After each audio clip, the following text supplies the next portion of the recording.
Bismillahirrahmanirrahim. Tulisan yang paling kecil itu namanya huruf. Jadi huruf contohnya yaitu A, B, C, D dan seterusnya. Itu dalam bahasa Indonesia namanya huruf. Dalam bahasa Arab itu namanya huruf. Jadi contohnya huruf yaitu alif, ba, ta dan seterusnya. Itulah namanya huruf. Kemudian di atas huruf yang kedua itu ada yang namanya dalam bahasa Indonesia namanya kata. Jadi kata itu apa? Kata susunan dari beberapa huruf yang mempunyai arti. Contoh, ada huruf S, A, Y, A, saya jadikan satu, itulah namanya kata. Ada M, ada A, ada K, ada A, ada N, saya jadikan satu, namanya kata. Ada R, ada O, ada T, ada I, namanya roti, itu namanya kata. Dalam bahasa Arab itu namanya kalimah. Jadi kalimah yaitu contohnya ana, kumpulnya hamzah, nun, alif, itu namanya kalimah. Akulu, itu namanya kalimah. Al-khubza, itu namanya kalimah. Jadi persatu-satuannya itu namanya kalimah. Di atas kata dalam bahasa Indonesia itu ada yang namanya kalimat. Jadi kalimat itu apa? Susunan dari huruf ini dijadikan satu. Saya makan roti dijadikan satu, itu namanya kalimah. Kalimat. Dalam bahasa Arab itu ada yang mengatakan kalam, ada yang mengatakan kalim, ada yang mengatakan kaul, terserah.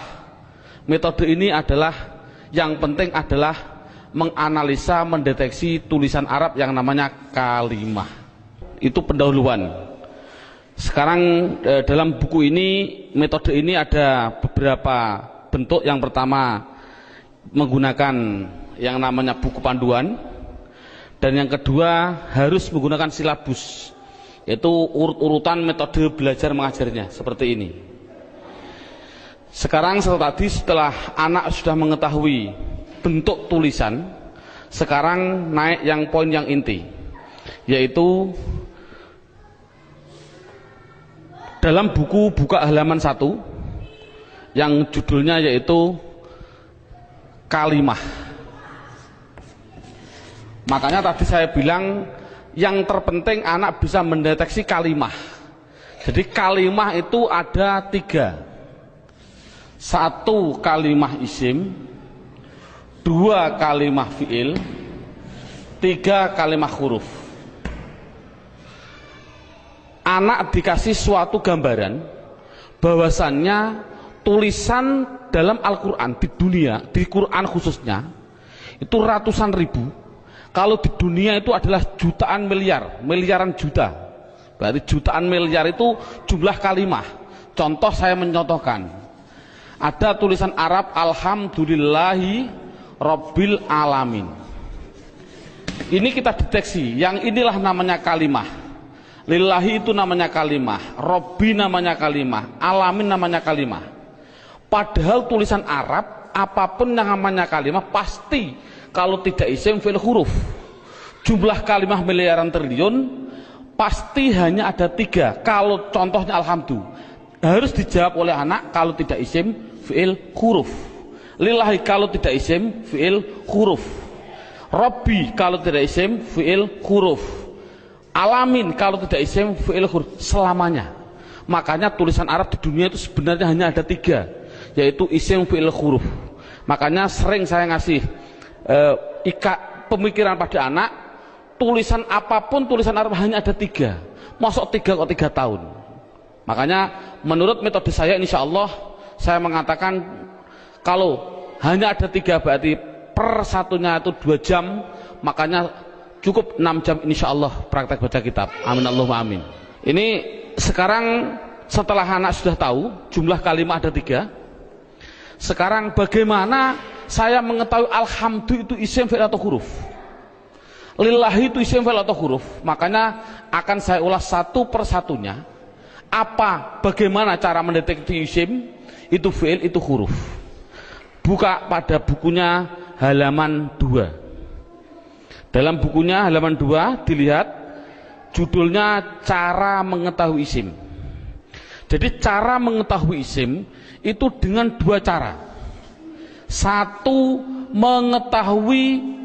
mengetahui artinya. Kalau memang artinya itu kok menunjukkan suatu kata benda atau suatu kata sifat, pasti itu dikatakan isim. Jadi isim itu kalau tahu artinya itu menunjukkan benda atau menunjukkan suatu sifat, pasti isim. Sama dengan fi'il nanti juga sama. Cara mengetahuinya fi'il dengan 2 cara sama. Satu mengetahui artinya. Kalau memang artinya menunjukkan suatu kata kerja, itu pasti fi'il. Nah di dunia ini kan hanya ada 3. Pasti kalau tidak kata benda, kata sifat, kata kerja. Saya contohkan, duduk itu kerja atau apa? Jawab saja, anak dites. Contoh saya bilang, duduk, isim, fi'il atau huruf? Anak akan jawab, fi'il, karena artinya kerja. Saya contohkan lagi, ada tulisan Arab, mim, sin, jim, dal. Ini tulisan Arab. Kalau tulisan Arab harus dijawab, lafal mim, sin, jim, dal, ini isim, fi'il atau huruf? Anak pasti akan menjawab isim. Tahu kok isim? Karena artinya menunjukkan suatu benda. Ini berarti kan sudah bisa anak. Saya contohkan lagi. Saya bilang ada tulisan Arab. Coba anak-anak lafal Arab ini jawab dengan 3 kategori, isim, fi'il atau huruf. Ini saya contohkan, mim, dal, ro, sin, ta. Artinya madrasah. Harus dijawab isim, fi'il atau huruf. Anak pasti akan menjawab itu isim. Tahu kok isim? Karena artinya benda. Oh 100. Jadi kalau ada apapun artinya benda atau sifat, contohnya Allahu Akbar, saya menerjemah Akbar itu artinya agung atau mulia. Ini agung itu kan suatu sifat, otomatis Akbar ini harus dijawab. Akbar itu isim, fi'il atau huruf? Anak akan jawab Akbar pasti isim. Tahu kok isim? Karena artinya itu suatu sifat. Jadi kesimpulannya adalah anak bisa mendeteksi, pertama mendeteksi isim, fi'il, huruf dari artinya. Kalau memang artinya benda atau sifat berarti isim, kalau artinya kerja berarti kalimah fi'il. Pertanyaan selanjutnya, Pak, tulisan Arab katanya miliaran triliun, di Al-Quran ada 700-an ribu. Bagaimana saya mengetahui itu isim, itu fi'il, itu huruf, padahal saya tidak tahu artinya? Oh, kalau tidak tahu artinya, lihat buku panduannya, yaitu lihat halaman 3. Dalam buku halaman 3 judulnya adalah mengetahui tanda-tanda kalimah isim. 1, kalau tidak tahu artinya, 1 harus mengetahui tanda-tandanya. Tanda-tandanya isim. Yang dimaksud tanda-tandanya adalah tanda-tandanya isim. Apa tanda-tandanya isim? Buku halaman 3, 1 yaitu dimasuki tanwin. Tanwin itu berarti baik tanwin dhammah, tanwin fathah, tanwin kasroh. Saya contohkan, hasibun, isim, fi'il atau huruf? Isim. Tahu kok isim? Karena ada tanwin. Untuk anak kecil mungkin kelas 5 diniyah, tanwin itu pasti di belakang. Tulis saja, disuruh di belakang. Bukunya tambah situ silahkan. Yang penting tanwin pasti di belakang. Baik tanwin dhammah, tanwin kasroh, tanwin fathah. Saya contohkan, hasibun. Ini tulisan Arab, harus dijawab isim, fi'il atau huruf? Artinya apa? Saya nggak tahu. Kalau tidak tahu, ini harus dijawab isim. Mengapa ke isim? Karena ada tanwinnya. Saya menulis lagi, sohi bin, isim, fi'il atau huruf? Isim. Tahu kok isim? Karena ada tanwinnya. Berarti anak sudah bisa mendeteksi, yaitu tanda-tanda yang pertama kalimah isim, yaitu dimasuki tanwin. Sekarang yang nomor 2, Tanda-tanda isim yang nomor 2 itu kalau ada tulisan Arab depannya dikasih al, makanya dalam bukunya hanya dimasuki al, garis miring di depan. Jadi kalau ada tulisan Arab depannya ada alif dan lam, pasti itu isim. Contoh, alhamdu, harus dijawab isim fi'il atau huruf. Jawabnya adalah isim. Tahu kok isim? Karena dimasuki al. Ar-Rahim, isim fi'il atau huruf. Isim. Tahu kok isim? Karena ada al. Dan seterusnya. Sekarang yang ketiga, tanda-tanda isim yang ketiga yaitu dimasuki yang namanya huruf jar. Huruf jar itu apa sih? Huruf jar itu adalah tertentu, lafalnya tertentu, yaitu ada tulisan itu berupa apa? Min, ila, an, ala, dan seterusnya. Di dalam buku sudah ada. Min artinya dari, ila artinya ke, an artinya dari, ala artinya di atas, dan seterusnya. Jadi kalau ada tulisan Arab dimasuki min, yang mana huruf jar itu pasti tempatnya di depan suatu kalimah, mesti itu adalah kalimah isim. Contoh, saya mencontohkan ada tulisan Arab, zahaba zaidun ila suq, zahaba zaidun ila suq. Anak saya tes satu persatu dulu. Zaidun, isim fi'il atau huruf? Isim. Tahu kok isim? Karena ada tanwinnya. Suq, isim fi'il atau huruf? Isim. Tahu kok isim? Karena dimasuki huruf jar yang namanya ila. Artinya apa saya suq? Tidak tahu, tidak penting. Ini kan tidak penting. Yang penting itu bisa mendeteksi itu pasti kalimah isim. Contohnya lagi, ada contoh yang namanya ada roja'a. Saya contohkan, roja'a kembali. Siapa yang kembali? Bakrun, siapa bakar? Kembali min dukan. Bakrun isim fi'il atau huruf? Jawabnya isim. Tahu kok isim? Karena ada tanwin. Min dukan itu isim fi'il atau huruf? Isim. Tahu kok isim? Karena dimasuki huruf jar min. Artinya apa? Tidak penting. Jadi makanya itu adalah tanda-tanda kalimah isim. Yang ketiga, yang keempat, tanda-tanda isim yang keempat di situ saya tulis. Saya hapus dulu. Tanda-tanda isim yang keempat yaitu dimasuki namanya huruf qasam. Qasam itu artinya sumpah. Qasam artinya sumpah. Di sini huruf qasam hanya ada 3, wawu, ba, ta. Untuk anak pemula jangan dicontohkan selain lafal Allah, jangan. Untuk pemula jangan. Contoh, wal asri. Asri ini adalah isim. Tahu kok isim? Karena ada wawu qasam. Tidak perlu sebenarnya. Yang penting itu adalah wawu qasam nanti. Contohkan saja wallahi. Berarti Allah itu isim karena apa? Dimasuki wawu ini. Itu aja masih bingung untuk anak didik. Jadi kesimpulannya qasam tidak begitu penting. Yang penting yang terakhir ini.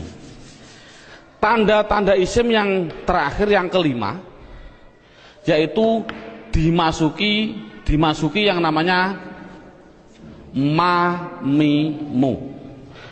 Contohkan, ini contoh mamimu di sini dalam buku panduan. Di situ lihat halaman 65. Halaman 65 dalam bukunya dibuka. Contohnya halaman 65 yaitu fa'ala yaf'ulu fa'lan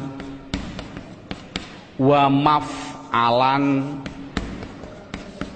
fahuwa fa'ilun wa dzaka maf'ulun. Saya ambil yang penting-penting saja. Uf'ul la taf'ul, maf'alun 2 kali ini, maf'alun mif'alun. Cara menerangkan pada anak bahwasannya fa'ala yaf'ulu fa'lan ini adalah dalam bahasa pramuka namanya kata sandi. Kalau dalam bahasa komputer namanya keyword atau password. Atau password, katakan saja password. Passwordnya itu apa? Itu namanya fa'ala. Karena apa?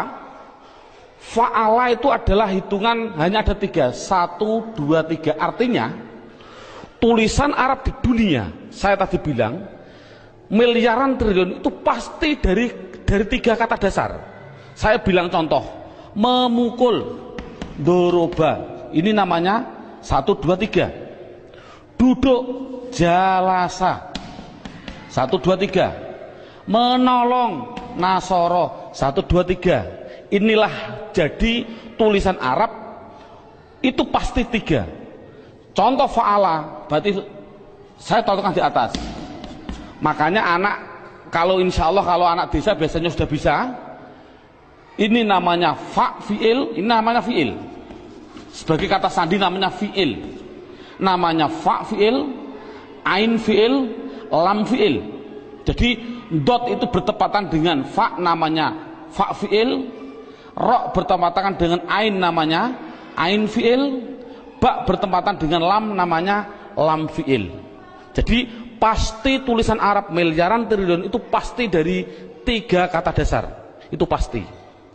Jadi kalau dilihat nanti dalam tulisan Arab, yang dimaksud mamimu adalah ada tulisan Arab, depannya ada mim, baik dibaca mi kasroh mi, atau dibaca mim dibaca fathah ma, atau ada tulisan Arab dibaca mu muslim. Kalau ada tulisan Arab depannya kok dikasih mim dan jumlahnya pasti 4, berarti karena 3 yang asli, mim lam sin asli, mim tambahan, lam fa lam ain fa asli, mim tambahan. Jadi kalau ada tulisan Arab depannya ada mim, baik dibaca ma atau mi atau mu, pasti itu kalimat isim. Contoh, muslim, isim fi'il atau huruf? Jawabnya adalah isim. Tahu kok isim? Karena dimasuki mu. Saya menulis masjid, isim fi'il atau huruf? Isim. Tahu kok isim? Karena dimasuki ma. Dan seterusnya. Saya bilang madrasah, isim fi'il atau huruf? Isim. Tahu kok isim? Karena dimasuki ma. Jadi tulisan Arab kalau ada mim dibaca baik fathah, kasroh, dumah, itu pasti kalimah isim. Sekarang saya tambah sedikit suatu pengenalan. Kalau ada tulisan Arab,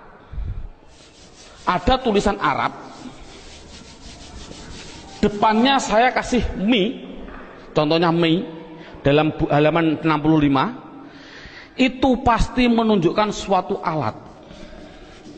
Pasti.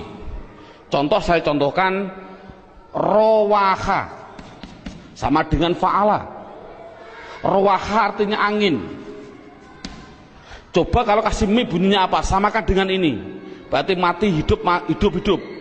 Rowaha kasih mi bunyinya mirwahun. Jadi mirwahun artinya adalah, karena ada mi artinya adalah alat angin. Apa alat angin? Kipas angin. Jadi kipas angin itu bahasa Arabnya adalah mirwah. Saya menuliskan lagi. Kalau ada tulisan Arab di belakangnya ada tak seperti ini, tak, pasti itu hanya tambahan, tidak akan asli. Pasti tambahan. Contoh, satoro.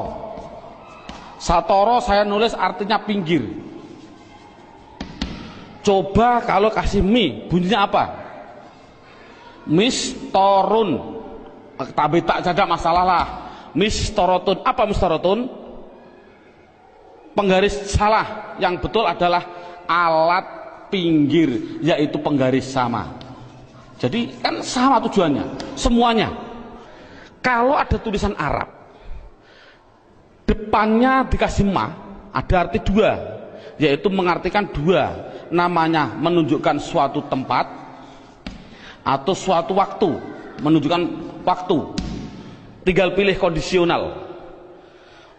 Untuk guru tolong hanya sebutkan saja pasti maf'a, karena nanti dalam pendalaman ada yang namanya maf'i ada, tapi tidak perlu dicontohkan pada murid.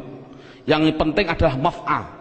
Kalau ada lafal maf'a, pasti tinggal pilih menunjukkan tempat atau waktu. Contoh, Darosa belajar. Coba kalau kasih ma bunyinya apa? Madrosun. Kasih tak aja lah, tidak masalah lah. Apa namanya? Madrosatun. Darosa belajar. Kalau madrosatun artinya apa? Sekolahan, jangan sekolahan. Artinya itu tempat belajar, yaitu sekolahan, sama. Semuanya seperti itu semua. Kataba menulis. Coba kalau kasih ma bunyinya apa? Maktabun. Apa maktabun? Maktabun artinya tempat menulis. Apa? Meja. Jadi meja tulis bahasa Arabnya maktab dan lain sebagainya. Ada yang mengatakan tempat nulis itu adalah kantor, boleh. Jadi maktabun kantor, boleh. Karena memang kantor itu untuk tempat menulis juga. Dan seterusnya. Setelah itu yang penting anak bisa mendeteksi kalimat isim. Ini alhamdulillah cukup sampai ini. Minimal anak bisa mendeteksi media harokat pasti isim. Karena apa? Kita semua bisa melihat yang namanya isim di media harokat itu pasti ada tanda-tandanya itu semua, kecuali satu yang namanya mudhof. Ini murid tidak perlu diterangkan, ini khusus spesial guru, karena semua media harokat bisa dideteksi itu isim. Saya bisa mendeteksi kecuali satu, apa yang namanya mudhof. Berarti mudhof, apa mudhof itu nanti tidak perlu kita terangkan pada anak. Ini yang pertama. Sekarang alhamdulillah beberapa menit sudah bisa anak bisa mendeteksi tulisan Arab yang namanya isim. Sekarang kita mendeteksi yang kedua yang namanya kalimah fi'il. Kita mendeteksi yang kedua namanya kalimah fi'il. Tadi saya bilang kalimah ada 3 isim fi'il huruf. Isim mengetahui artinya, kalau benda sifat menunjukkan benda atau sifat berarti isim. Kalau tidak tahu artinya, mengetahui tanda-tandanya. Sama dengan fi'il. Kalau mengetahui artinya, itu artinya menunjukkan suatu kerja, berarti kalimah fi'il. Tadi sudah saya terangkan. Kalau tidak tahu semuanya Pak, oh sama dengan isim, yaitu mengetahui tanda-tandanya. Lihat buku panduannya, yaitu halaman 10. Buku panduan halaman 10.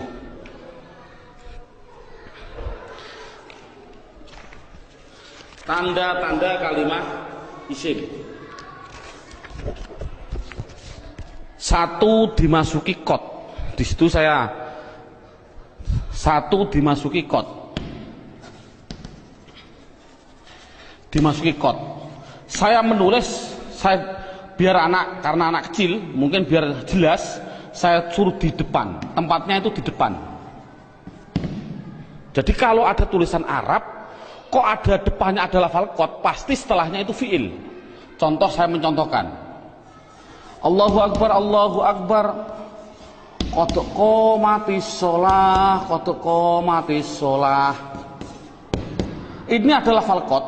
Koma itu mau tidak mau harus saya jawab itu kalimat fi'il. Tahu kok fi'il? Karena dia dimasuki kot. Ini kan paling mudah. Jadi kalau ada dimasuki kot itu namanya kalimah fi'il. Apa artinya koma? Tidak penting. Yang penting tahu itu adalah fi'il. Tanda-tanda yang kedua yaitu dimasuki yang namanya sin. Tolong lafal sin tidak usah diterangkan. Karena apa kok menerangkan? Wong saya menerangkan fi'il saja belum tahu, saya contohkan lafal sayaqulus sufaha. Yaqulu itu adalah fi'il karena apa? Dimasuki sin, tidak akan mungkin paham anak. Makanya sin adalah ditinggal dulu karena dia belum bisa mendeteksi semuanya. Jadi sin saya tinggal. Tanda-tanda fi'il yang ketiga yaitu dimasuki yang namanya saufa. Dimasuki yang namanya saufa. Tulis saja sama, sin ya di depan, saufa ya di depan sama.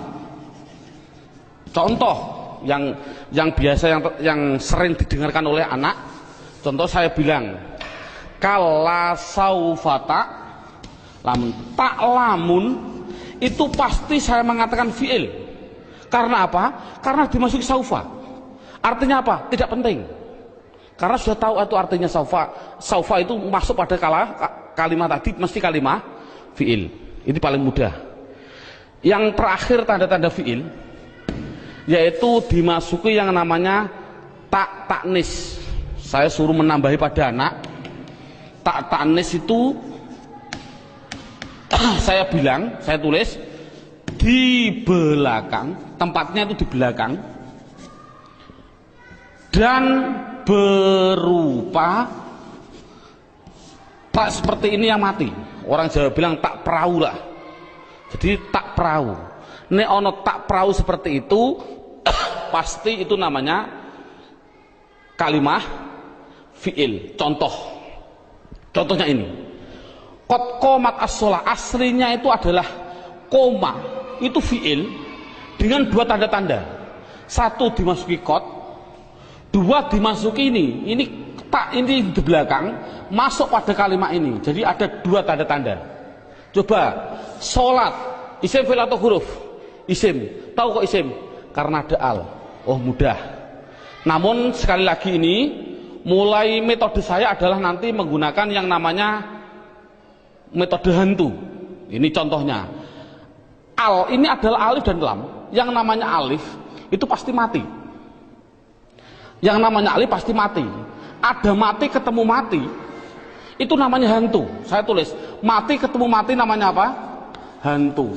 Orang Arab tidak senang hantu. Akhirnya biar ini hidup, akhirnya dikasih biar berdoa. Bunyi apa?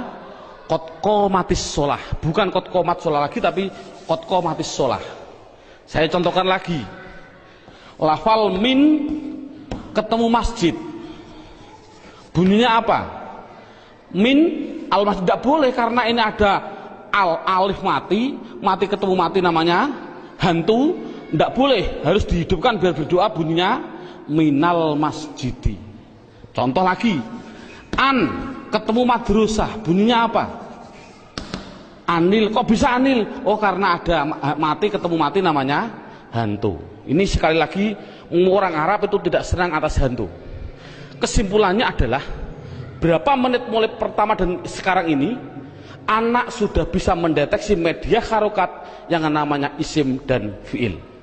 Alhamdulillah dengan beberapa menit anak sudah bisa mendeteksi namanya media harokat isim atau fiil. Karena apa? Huruf itu hanya huruf jar. Katakan saja huruf jar. Ada huruf li taukid dan sebagainya, itu tidak penting.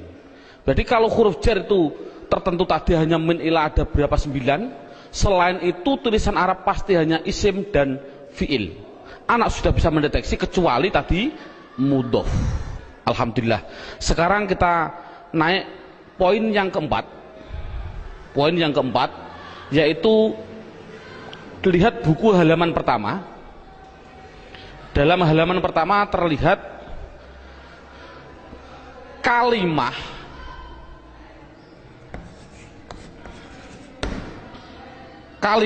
isim, fiil, huruf. Ini ada gambar kalimah pasti butuh kepada yang namanya, nah ini garis horizontal namanya perlu. Dalam bahasa Indonesia namanya perlu, bahasa Indonesianya orang Jawa namanya butuh. Butuh itu kemarin saya dari Sumatera, butuh itu artinya sama seperti di orang Kalimantan drakar. Naudzubillah, mohon maaf sekali bahasa kasar perlu. Berarti kalimah itu pasti memerlukan yang namanya i'rab. Halaman pertama dilihat, i'rab itu ada 4. Satu namanya i'rab rofa, 2 namanya i'rab nasab, 3 namanya i'rab jar, yang keempat yaitu namanya i'rab jazm.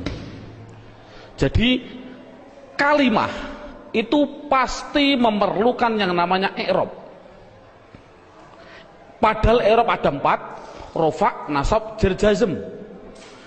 Dan perlu diketahui kalimah isim itu butuhnya hanya butuh 3, bukan 4. Fi'il butuhnya yaitu 3, bukan 4. Huruf, oh sementara huruf tidak butuh. Jadi yang butuh i'rab itu yaitu khusus yang namanya kalimah isim dan kalimah fi'il. Apa i'rab itu nanti saya terangkan. Yang penting isim itu butuh 3. Apa namanya? Dan perlu ditulis dulu. Anak harus digarisbawahi. Rofa pasti domah. Dibilang pasti. Karena pengalaman saya pada waktu kecil, Pak Guru menerangkan rofa yaitu domah wawu alif nun. Itu saya juga bingung. Makanya saya melihat dalam jurumiyah ada namanya alamat asli, menunjukkan bahwasanya anak, saya punya insting, oh berarti mengapa musonaf kok mengatakan asli domah, inilah mungkin metode saya harus mengikuti seperti ini. Jadi setiap anak pastikan yang namanya rofa pasti domah, yang namanya nasab pasti fathah, yang namanya jer pasti kasroh, yang namanya jazm pasti sukun. Dipastikan dulu. Jadi kalau sekarang kita lanjutkan, yang butuh i'rab itu adalah isim butuh 3. Apa-apa?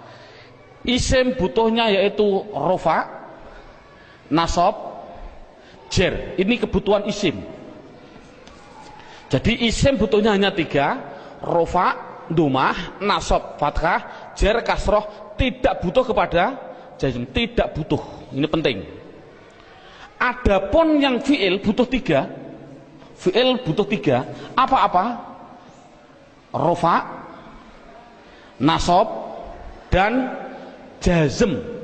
Tidak butuh kepada yang namanya jer. Ini anak harus tidak perlulah kita terlalu ngasih pertanyaan terbulak-balik. Contoh, isim i'rab apa yang khusus masuk pada fi'il, i'rab apa yang tidak boleh masuk pada fi'il. Tidak perlulah. Yang penting minimal pertama kali tolong ditekankan isim. Fi'il aja tidak penting, nanti dulu. Yang penting kalau bilang isim pasti punya namanya rofa domah, nasab fathah, jer kasroh. Itu isim dulu, matangkan isim. Fi'il tidak perlu ditanya dulu. Jadi, sekarang pertanyaannya, apa sih yang dinamakan rofa domah? Rofa itu adalah i'rab. I'rab itu apa? I'rab adalah perubahan pada akhir kalimat atau kata, akhir kata atau kalimah dalam bahasa Arabnya tadi. Jadi kalau ada tulisan Arab, perubahan belakang itulah namanya i'rab. Contoh saya bilang, ada tulisan Arab min sim jim dal, belakangnya itu, kalau ini kan kata benda, ini kan orang tahu kata benda. Kalau benda berarti kalimah isim. Kalau isim harus dijawab, pasti butuh perubahan belakang. Kalau dia rofa ya pasti dun. Apa rofa itu nanti? Pasti dun. Kalau dia nasab berarti pasti dan. Kalau dia jer berarti din. Makanya saya tadi bilang, yang namanya i'rab, khususnya ini, i'rab itu sama dengan nahwu. Contohnya lafal ini, don dan din. Inilah belakang, ini namanya nahwu. Adapun depan ada tulisan mim sim jim dal, bacanya apa? Masjid. Mengapa kok dibaca masjid? Mbok dibaca misjid saja. Inilah perubahan depan, itu namanya sorof. Jadi nahwu sama sorof itu harus gandeng. Mengapa terjadi sekarang ini guru nahwu, guru sorof sudah berlainan, itu sudah jauh. Akan bertemu juga sulit. Karena satu kalimat membutuhkan 2 hal.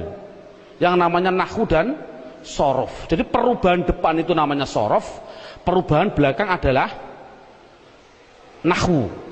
Jadi kesimpulannya lagi, ada kesimpulan ini, tolong nanti anak-anak harus dipahami.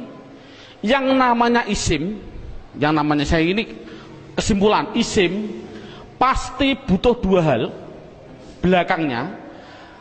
Kalau ada al, kalau tidak ada al ya ditanwin. Itu prinsip. Jadi kalau ada tulisan Arab kok dia menunjukkan suatu isim, itu harus kasih tanwin kalau tidak ada alnya. Kalau ada alnya jangan ditanwin. Contoh, masjid ini kan tidak ada alnya, makanya saya balang dun dan din. Coba kalau saya kasih al, al masjid, coba rofanya bunyinya bagaimana? Al masjid, masjidu, jangan ditanwin karena ada al. Nasabnya bunyinya bagaimana? Al masjidah. Jernya bunyinya bagaimana? Al masjidi. Ini contoh. Dalam buku panduan saya, anak harus dites dengan contoh dua, yaitu dengan lafal basmalah dan takbir. Saya contohkan. Kita kasih contoh yang biasa dibaca oleh anak.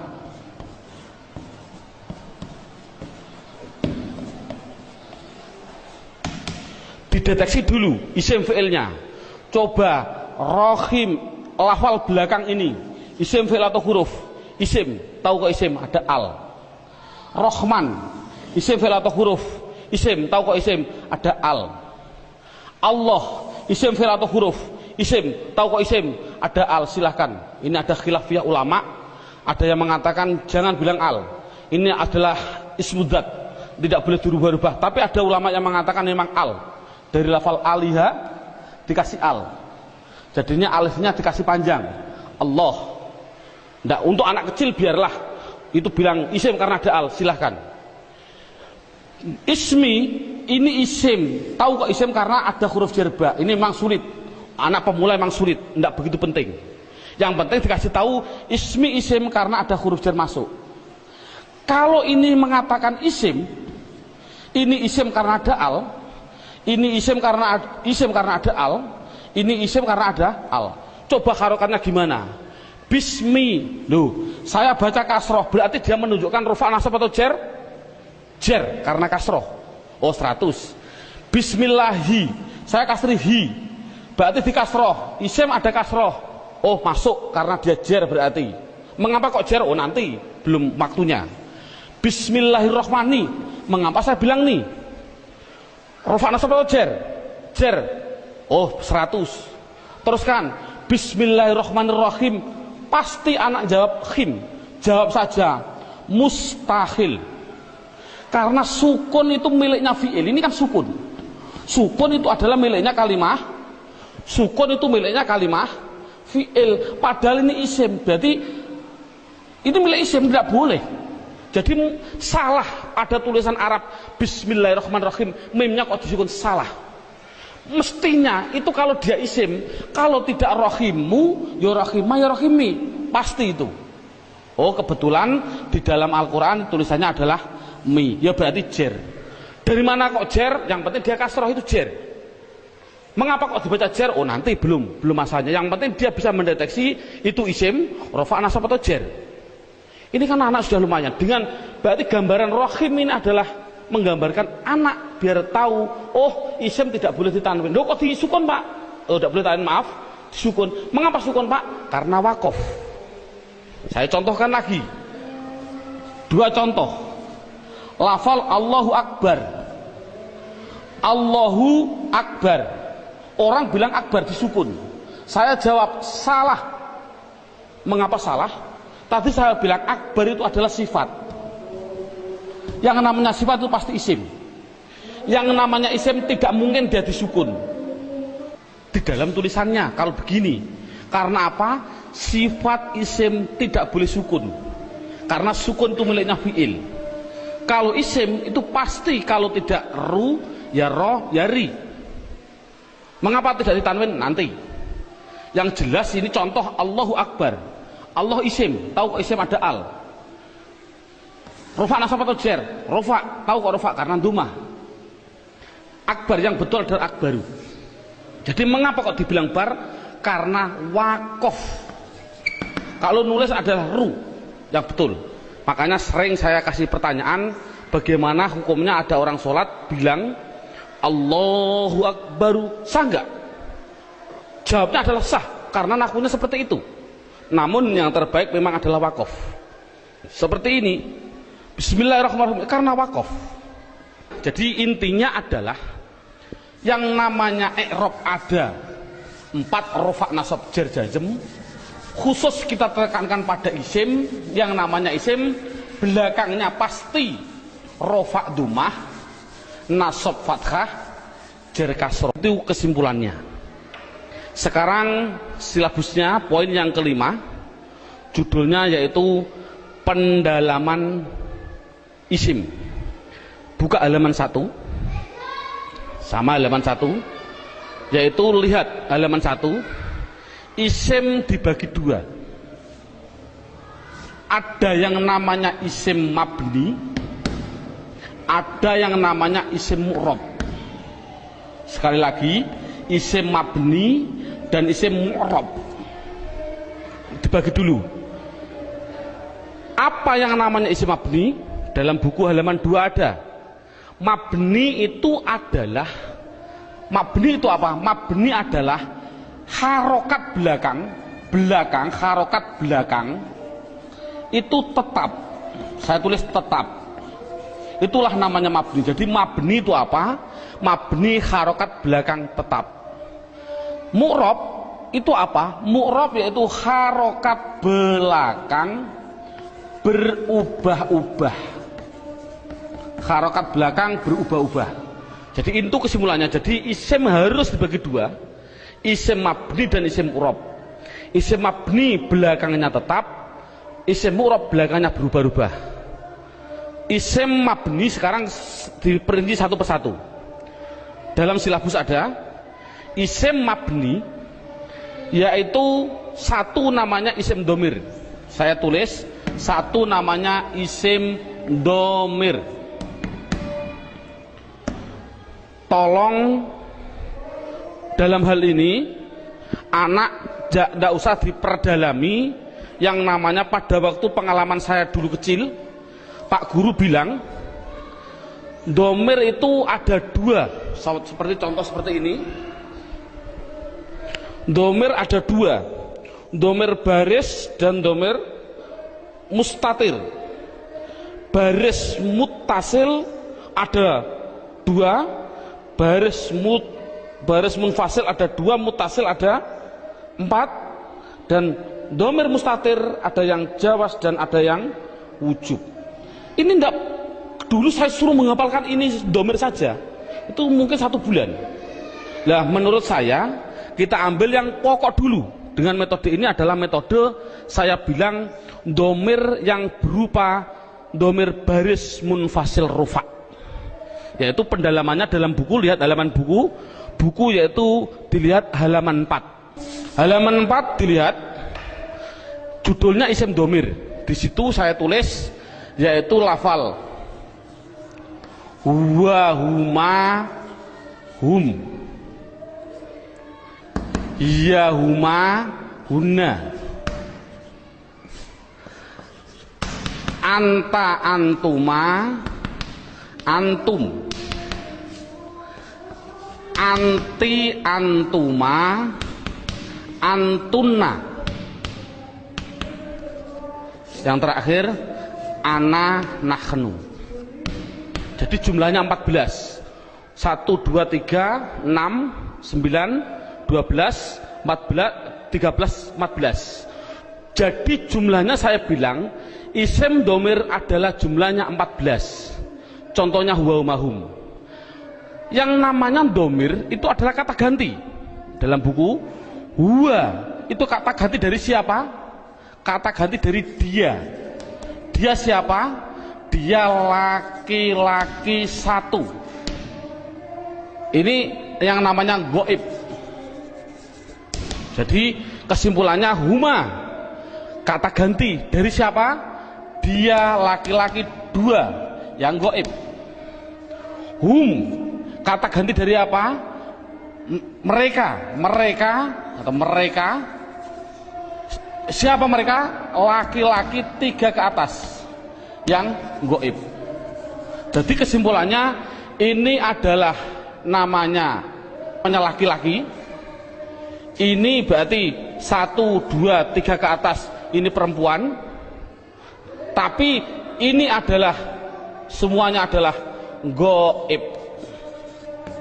Sekali lagi, ini adalah goib. Berarti dia perempuan 1 goibah atau goib. Goibah. Huma 2 perempuan goibah. Huna 3 ke atas perempuan goibah. Jadi inti kesimpulannya adalah 3 ini laki-laki, 3 ini perempuan yang semuanya adalah katakan goib.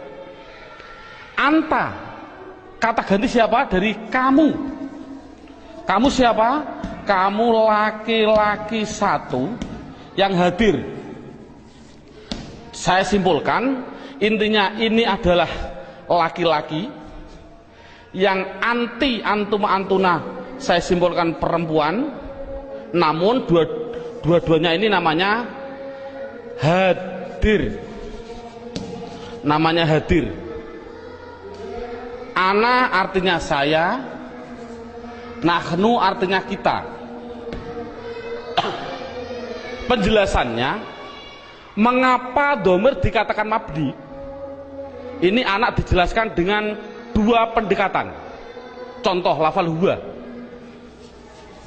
Huwa itu kata ganti siapa? Dari dia. Dia satu, orang laki-laki satu, orang Inggris. Kata gantinya juga dia, tetap inilah akhirnya wa, selamanya akhirnya dibaca wa. Makanya dikatakan mabni adalah belakangnya tetap, yaitu tetap dibaca fathah. Dia orang Amerika, ya sama tetap wa. Orang Indonesia, ya tetap wa. Jangan mentang-mentang orang Indonesianya orang pendek-pendek terus dibilang wi. Kalau orang Arab orangnya tinggi-tinggi wu, enggak boleh. Kesimpulannya adalah selamanya pasti akhirnya tetap berupa yang namanya wa. Itu pendekatan secara logika. Pendekatan secara nahwiyah walaupun salah, karena walaupun salah, contoh wa dia dibaca rofa ya tetap wa. Dia karena isim kan dibaca nasab ya tetap wa. Dibaca jar dia tetap dua.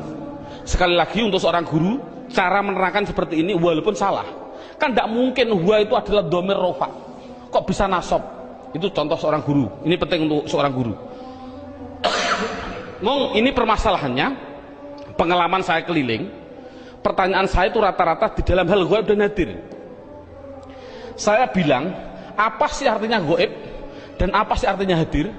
Rata-rata orang mikir ghaib adalah tidak ada orangnya, hadir adalah ada orangnya, padahal salah. Pengertian ghaib adalah tidak diajak bicara walaupun ada di sampingnya. Samping saya ada namanya Zaid. Ada orang tanya, Pak Zaid mau ke Semarang kok, bilang pada saya, padahal di samping saya ada Zaid. Ini namanya hadir atau ghaib? Ghaib, karena orangnya bicara sama saya, bukan pada Zaid. Jadi kata gantinya pada Zaid adalah wa. Ini menunjukkan artinya ghaib, yaitu jangan diartikan tidak ada orangnya, diartikan apa? Tidak diajak bicara. Kalau hadir, ya berarti diajak bicara. Itu kesimpulannya adalah mabni harokat belakangnya tetap. Selamanya, contoh mereka selamanya mesti hum, disukun selamanya. Jadi saya tulis di situ pertama isim domir mabni jumlahnya adalah 14. Buka seterusnya bukunya halaman 5. Yang kedua mabni yang kedua yaitu yang namanya di situ saya tulis isim isyarah. Isim isyarah tidak perlu kita terlalu banyak mencontohkan. Isim isyarah itu kita contohkan hanya yang mudah-mudah saja. Contoh isim isyarah ada 3. Ada yang namanya qorib, ada yang namanya wasit, ada yang namanya ba'id. Qorib artinya dekat, wasit artinya sedang, ba'id artinya jauh. Contoh orang bilang isyarat menunjukkan, qorib iki, orang Jawa bilang iki, kalau sedang iku, kalau jauh kai, itu orang Jawa bilang. Tapi kalau orang Sunda iya eta itu ya salah, itu milik orang Indonesia, bukan orang Sunda sebenarnya. Tapi orang Sunda tidak punya jauh, sama dengan kita. Ini tidak, masalahnya adalah contoh korib. Kalau laki-laki hadza, kalau perempuan hadhihi, dengan dua contoh saja ini. Contoh lafal hadza. Siapa ini? Selamanya dibaca dza, akhirnya dza. Walaupun yang ditanyakan seorang kiai, seorang gubernur, seorang presiden, tetap siapa ini? Man hadza, selamanya dibaca dza belakangnya. Jangan berupa dzi atau du. Makanya itulah namanya mabni. Saya tidak usah menerangkan wasit, bait sudah ada. Yang jelas contohnya yaitu dalam buku panduannya sudah saya tunjukkan, yaitu isim isyarah ada 3, hadza hadhihi. Kalau sedang yaitu lafal dzaka dan dalika, dzaka dan dalika, dzaka dan tilka. Saya contohkan dzaka dan tilka. Kalau jauh saya contohkan hanya 2, dalika dan ulaika. Jadi jumlahnya yaitu ada berapa? Dalika, ulaika. Jumlahnya berapa?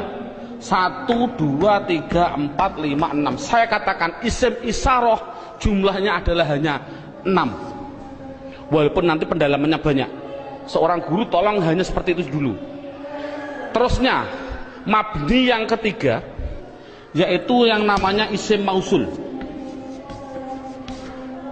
Buka dalam bukunya halaman yang ke isim mausul, kata sambung. Datanglah Zaid, yang mana ja'a Zaidun alladzi. Ini isim mausul itu hanya tertentu, lafalnya tertentu. Sudah dalam bukunya ada, yaitu lafal alladzi, alladzina, alladzi, alladani, alladina. Contoh saya tidak usah nulis. Mohon dilihat contoh ini, isim mausul tertentu. Alladzi, alladani, alladina, allati, allatani, allati. Cukup sebutkan hanya 6 saja, yaitu biar anak hanya tahu isim mausul jumlahnya hanya ada 6. Mabni yang keempat. Mabni yang keempat yaitu yang namanya isim istifham. Istifham. Istifham itu pertanyaan. Di situ saya menulis, tidak usah saya tulis biar waktunya lebih singkat. Yang penting guru bisa menerangkan. Yaitu di situ saya tulis hanya man, mundu, madza, mata, ayana, aina, kaifa, anna, kam, dan ayu. Jumlahnya saya tulis itu hanya 10. Jadi istifham hanya ada 10.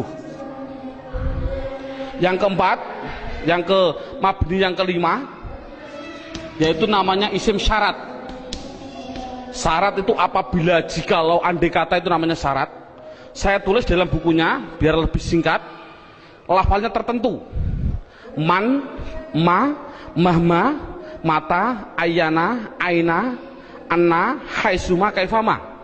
Jumlahnya yaitu hanya ada 9. Yang terakhir yang nomor 6, yang namanya isim fi'il. Ini loh, namanya isim fi'il. Kadang-kadang orang bingung. Di situ ada isim fi'il madhi, isim fi'il mudhari', isim fi'il amar. Yang penting contohnya saya bilang isim fi'il amar, isim fi'il amar. Contohnya lafal amin, amina. Ini dikatakan dia bukan isim, bukan fi'il. Dikatakan isim fi'il. Mengapa kok isim fi'il? Tidak usah kita, anak tidak usah dikasih jawaban, kasih alasan, tidak usah. Yang penting isim fi'il itu lafalnya tertentu. Lafalnya itu hanya ada 9. Begitu. Berarti anak yang penting tahu. Contohnya seperti ini. Isim fi'il amar yang pertama. Ada yang namanya soh dan seterusnya. Isim fi'il madhi ada 2. Isim fi'il mudhari' ada 2. Cukup 9 saja. Inti kesimpulannya, isim mabni itu jumlahnya adalah 14, 6, 6, 10, 9, 9, jumlahnya adalah 54. Padahal tadi saya bilang tulisan Arab yang namanya isim di dunia jumlahnya kalimat isim adalah 1 miliar triliun. Itu jumlahnya tulisan Arab di dunia itu 1 miliar triliun. Kalau isim jumlahnya miliaran triliun dibagi dua, mabni dan mu'rob. Yang namanya mabni yaitu 54, selainnya pasti mu'rob. Kesimpulannya, isim mu'rob adalah yang tidak berupa mabni. Saya mohon maaf untuk seorang ustadz, seorang guru. Dulu pada waktu saya masih kelas 1 sanawiyah, sudah diajarkan oleh alfiyah, padahal saya belum memahami betul. Saya ditunjukkan contohnya huwa, isim domir. Isim domir huwa itu dikatakan mabni karena apa? Karena yang namanya mabni adalah serupa dengan huruf. Mu'rob tidak serupa dengan huruf. Jadi yang namanya mabni serupa dengan huruf. Serupa di dalam apanya? Ada sibe wat'i, sibe iftikori, sibe. Tidak perlulah kita sementara, nanti dulu. Yang penting anak bisa, yang namanya mabni pasti tertentu lafalnya, dan dia pasti serupa dengan huruf. Makanya tidak usah kita menjelaskan alasan-alasan dulu, biarlah nanti seorang ustadz kalau dia sudah belajar alfiyah. Ini metode awal.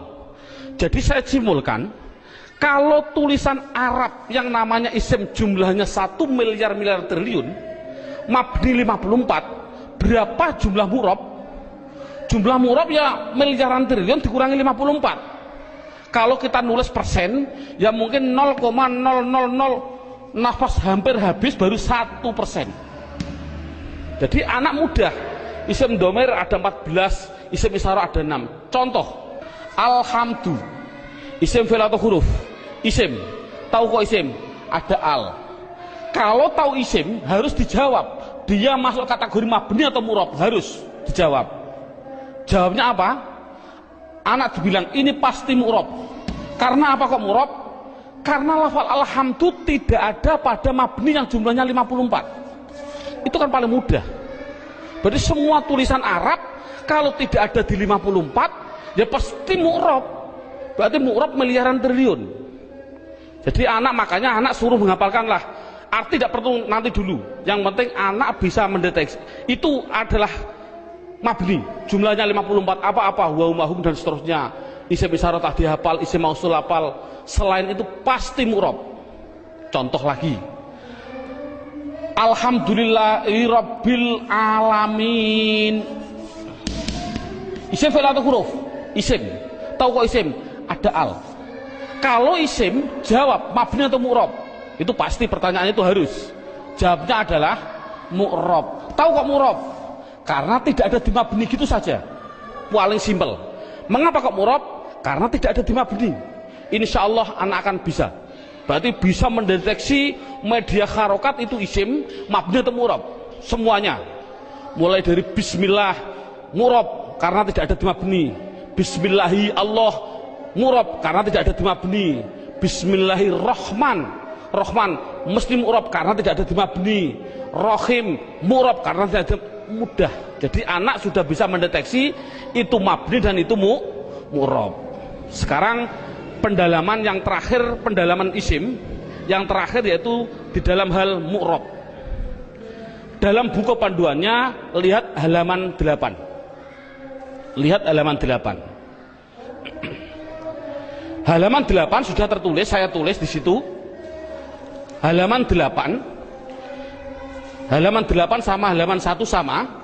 Sekali lagi, halaman 8 dan halaman 1 adalah sama. Yang namanya mu'rob itu tadinya ada 6. 6 jumlah total 54.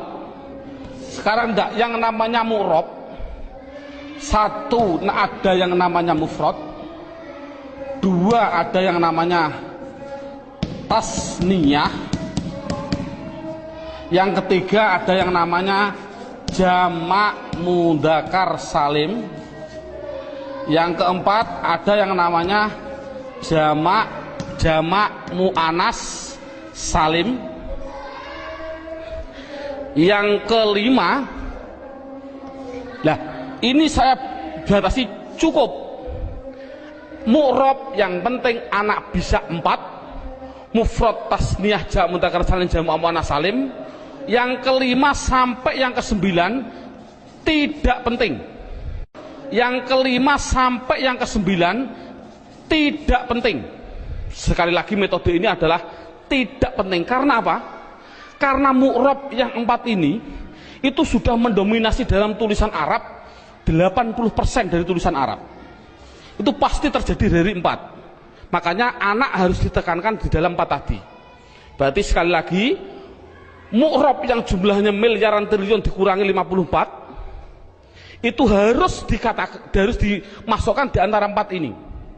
Berarti di antara 4 ini mufrad, tasniyah, jamak mudzakkar salim, jamak muannats salim. Sekarang anak diterangkan apa sih yang namanya isim mufrad. Lihat ini, mufrad itu bahasa Arab. Artinya apa mufrad? Artinya satu. Baik dia seorang laki-laki atau perempuan, pokoknya satu, itu nama bahasa Arabnya mufrad. Tasniyah itu bahasa Arab. Apa sih artinya tasniyah? Tasniyah itu artinya 2. Baik dia seorang laki-laki atau perempuan. Yang ketiga namanya jamak mudzakkar salim. Jamak itu artinya banyak, banyak itu artinya 3 ke atas, 3 plus. Mudzakkar artinya laki-laki, salim artinya selamat, berarti laki-laki yang selamat. Ngono selamat cara jayani. Yang keempat, jamak muannats salim. Jamak artinya 3 ke atas, muannats artinya perempuan, salim selamat. Jadi sementara anak dites dengan bahasa Jawa atau bahasa Indonesia, disuruh mengarabkan. Contoh saya bilang, coba saya bilang 2 buku itu mufrad atau tasniyah atau jamak mudzakkar salim atau jamak muannats salim? Jawab tasniyah. Tahu kok tasniyah? Karena artinya 2. Saya bilang 5 bakar, mufrad, tasniyah atau jamak mudzakkar atau jamak muannats? Jawab jamak mudzakkar salim. Karena apa? Artinya 5, 3 ke atas, zaid adalah, bakar adalah laki-laki. Jadi anak sudah bisa dites dengan bahasa Jawa, disuruh membahasa Arabkan. Contoh sekali lagi, 2 zaid tasniyah, 5 bakar jamak mudzakkar salim, 10 hindun, hindun itu perempuan, jamak muannats salim. Bakar 1 artinya mufrad, Zainab 1 artinya mufrad bahasa Arabnya. Nah, kalau ada tulisan Arab kok tidak berupa mabni yang jumlahnya 54, pasti harus dimasukkan mu'rab. Kalau mu'rab harus dimasukkan di antara 4 ini, harus apa mufrad, apa tasniyah, apa jamak mudzakkar salim, apa jamak muannats salim, pasti harus masuk semua tulisan mu'rab. Contoh, nah ini bagaimana saya mengetahui Pak tulisan Arab itu mufrad, tasniyah, jamak mudzakkar salim, jamak muannats salim? Lihat bukunya halaman 8. Kalau ada tulisan Arab,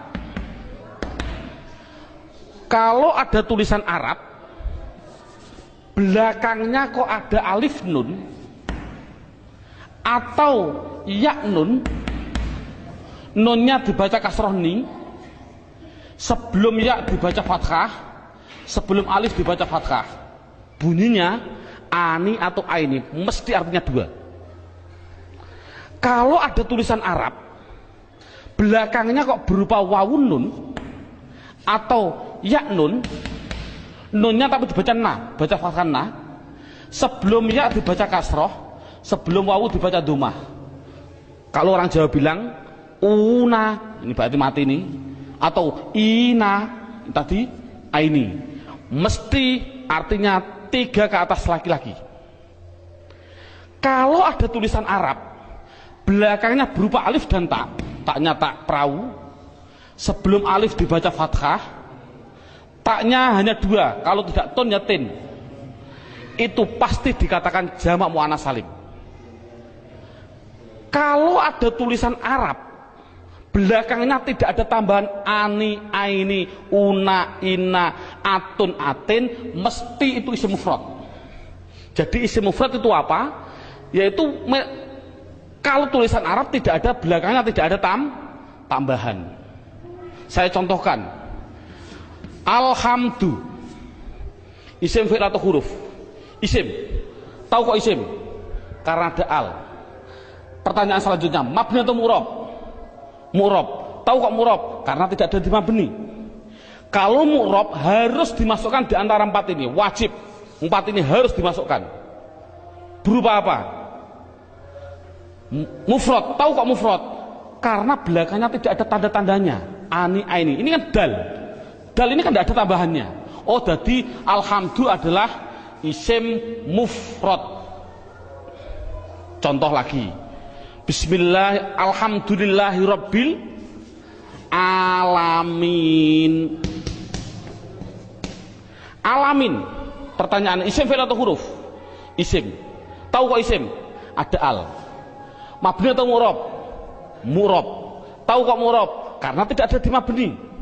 Kalau masuk mu'rob, masukkan di antara 4 ini. Bunyinya apa? Jamak mudzakkar salim. Tahu kok jamak mudzakkar salim? Karena belakangnya ada inang, ya nun, sebelumnya dibaca kasroh. Cocok gak dengan ini? Ina. Jadi tulisan Arab mesti gitu semua. Kalau mu'rob pasti harus masuk kategori di antara 4 tadi.